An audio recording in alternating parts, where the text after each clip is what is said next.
nombreuses bornes-fontaines furent installées dans Brignoles au XIXe siècle. La population pouvait s'y approvisionner en eau.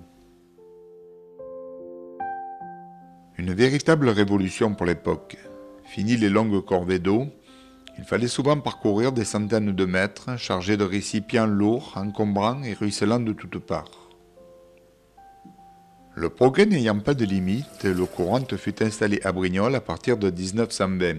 Depuis cette date, de nombreuses bornes-fontaines ont été déposées.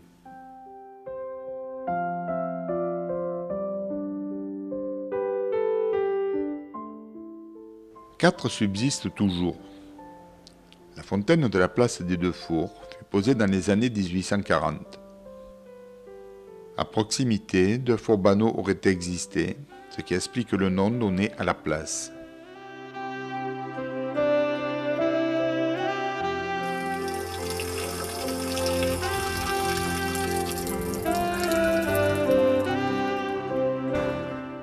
Pour fêter l'arrivée du XXe siècle, la ville de Paris offrit aux Brignolais une borne-fontaine portant les armoiries de la capitale.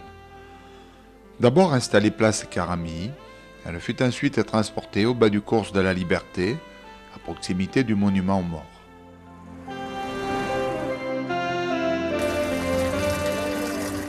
La borne-fontaine du jeu de boules, située près de l'entrée de l'hôpital Jean-Marcel, permettent à nos boulomanes et à leurs supporters de s'abreuver d'une eau toujours fraîche et limpide. Quelle que soit la saison, de nombreux Brignolais profitent des lieux pour s'adonner à leur passion favorite. À chaque équipe ses supporters. Conseils et critiques fusent de toutes parts. N'oublions pas que nous sommes en Provence.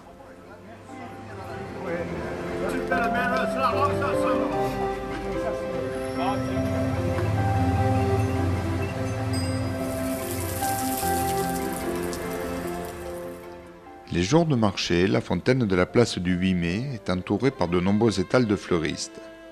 Cet ornement multicolore lui donne un air de fête quelle que soit la saison. Une fontaine existait autrefois sur cette place. Il m'a été très difficile d'en retrouver la trace. C'est grâce à Charlie Vincent et à René Martin, qui ont eu la gentillesse de me prêter leur collection de vieilles photos de Brignoles, que nous pouvons la découvrir maintenant.